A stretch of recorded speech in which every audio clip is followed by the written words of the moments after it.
Alright guys, so in the last tutorial we did some advanced retouch work on this self-portrait shot. I want to go through one more example of some advanced retouch work on another portrait. This time we're going to use a legitimate professional portrait of an actual model.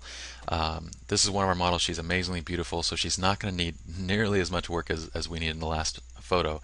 But what we're going to do is basically take what we did in that self-portrait shot, apply it to this image, and then we're going to go a step further, and I'm going to show you guys a new trick as well.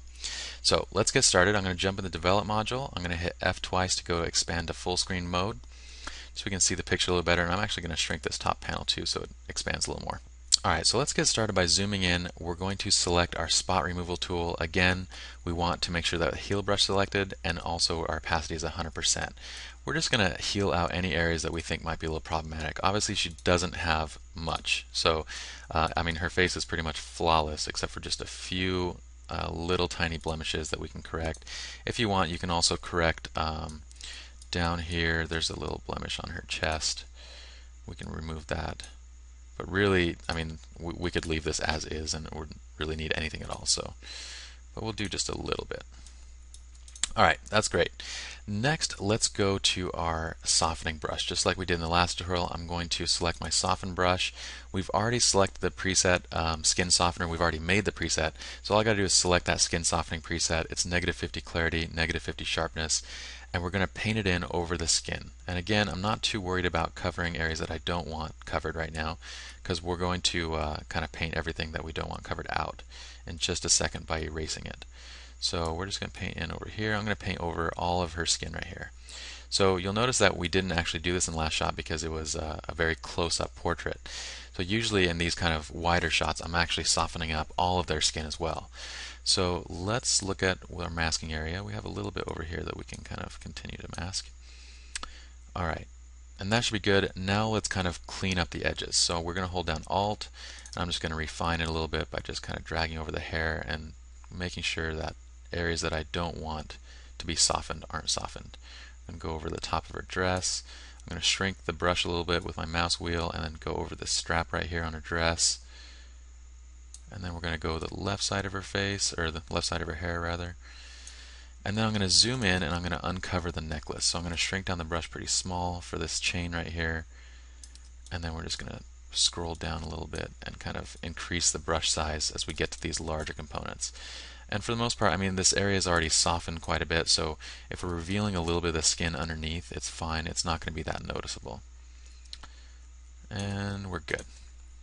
Perfect. So let's double check our mask, and that's great. I can also clean up actually a little bit over here where I don't want that the background to be softened. Okay, I think that's good. Alright, so now let's zoom in and let's remove this softening effect over areas of the face, like kind of the details of the face that we don't want smoothed.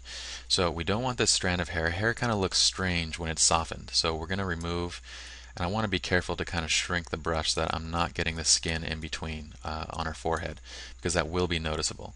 So I'm going to shrink this brush even smaller and just kind of, I need to go even smaller than that. Just dab that hair a little bit and get the detail out.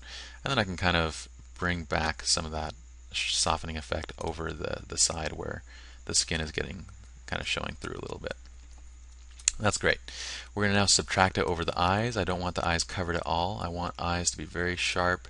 Same with eyebrows. I'm going to bring it off, but I don't want the kind of the pores around the eyebrows to show really. So just be kind of careful about that. Subtract over the right eye. That's great. And again with the lips. So we're going to subtract over the lips. Alright, now, oops, sorry, didn't mean to do that. There we go. Just refining it a little bit. So let's check out what we got. We have our brush and we have, that's perfect. The areas that we don't want softened are not selected. That's great. Before I forget, I'm going to save that color corrected portrait as our before setting. And let's compare so far our before and after. So I'm going to hit this little adjustment brush to remove it. And I'm going to hit before, and there's after. Okay, and let's kind of tweak that adjustment brush, that softening filter, to kind of get it to the point where we want it. So I think, actually, we kind of hit it right on the money. I think about 50 was about right. Let's take softening on the sharpening down a little bit. I think we had it just about where we want it, guys. So let's go actually -30 on that so it doesn't soften it too much. That's great. That's a really nice effect. Now we're going to go back and we're going to select our, we're going to select our brush again, and we're going to select our eye enhancing brush.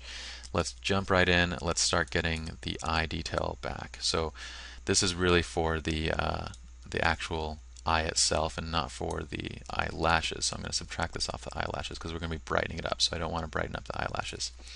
Let's check out where our mask is, and that's good. We'll notice, we'll do a little more cleaning in a second when we brighten it up so we can actually see the effect, because this isn't going to be strong enough, obviously. So let's brighten up the effect, and I'm going to zoom out so we can kind of see what this looks like from out here, because this is kind of the best way to tell if our effect is too strong or too dark. That's great. I think we can go a little bit more contrast. She has great eye color, and I want to bring that out a little bit more. Sorry, we've got to click on that contrast. There we go. Let's zoom in and check it out. That looks beautiful. Let me just make sure that none of this outside area is brightening on either eye. So let's just kind of refine that a little bit. And the right eye could be brightened a little bit more. So I'm going to hit New, and then we're going to do one more brush just over the right eye. Same thing. This time on this brush, I don't want to be increasing my contrast or my saturation or my clarity, because it's going to amplify based on the effect that was already underneath it. So you're going to have one eye that's basically more contrasty and more saturation than the other eye. All I want to do on this eye is just adjust my exposure a little bit to kind of pull it up just slightly more. Let's zoom out, make sure that's okay. I'm going to click my exposure brush just to remove it for a second, and that looks great. If we zoom in, it looks fine. That's awesome. Now here's one last trick I want to show you guys with these kind of shots. And you only want to do this, you only want to detail enhance basically when there's cool details to enhance. Like her hair is awesome. If she doesn't have like great hair, or if the hair is kind of doesn't look this nice, obviously you don't want to enhance it. So let's create one additional adjustment brush. I'm going to hit Alt and then hit Reset to bring it back to zeros, and then this is what we're going to do. We're going to adjust our clarity up to +50. We're going to adjust our sharpness up to +50. I'm going to type it in actually so we can get exact numbers. Alright, and then we're going to adjust contrast up to +25, and let's do a tiny bit of saturation. We'll go 15, and then we're going to save this brush as Save Current Settings, New Preset. We're going to call it a Detail Enhancer. Alright, and with this Detail Enhancer, what we're going to do is we're going to paint over the hair. So all I want to do is just cover up the hair area,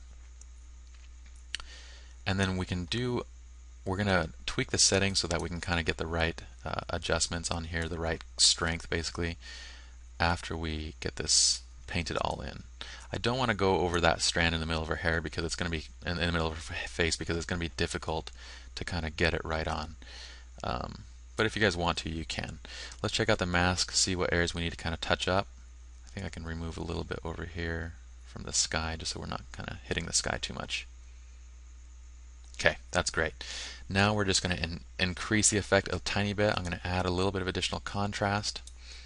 I'm going to add a little bit more clarity and a little bit more sharpness. Okay, now check this out. Here is our before shot, and you can see how that hair is just going to pop now when we go to the after. So it has a really nice kind of detail enhancing effect over the hair. Okay, if we want, we can select the adjustment brush again, the detail enhancer again, and bring it over other areas too, like for example the dress and maybe the jewelry. We want to kind of enhance that. So I'm just going to drag it over the strap, and then we'll kind of bring it over the jewelry. The jewelry is going to be tricky because you have to get in really close. You don't want to cover too much skin. So just kind of, and you can kind of see like right here how it's getting the skin too much. I'm going to actually undo that, and what we have to do is just basically shrink it and draw over each one of these circles. I'm not going to worry about doing it because it's going to take a little bit of time to do it that way, but that is an option as well. So let's just enhance it on her dress and kind of on the jewelry at the bottom, but you get the idea. Alright, let's double check that mask and make sure it's good. We're not covering any skin, and I think we're good. Let's just zoom in and double check our skin. Yeah, we're good. Alright guys, so let's check out the before and after. Here's the before, and this is the retouched final image. So you can see how we've kind of made the eyes pop. We've added some additional detail to the hair. If you guys feel like you want to strengthen the eyes, I think we can strengthen that effect a little bit. We can select our eye and just bring that exposure up a tiny bit to kind of make it pop just a little bit more, and that's fine too. But that's great. Here's the before again. Here's the after. We've done a great job retouching the image right in Lightroom. And let's save this snapshot as retouched portrait. Let's hit enter. And we're done. Let's go on to the next tutorial.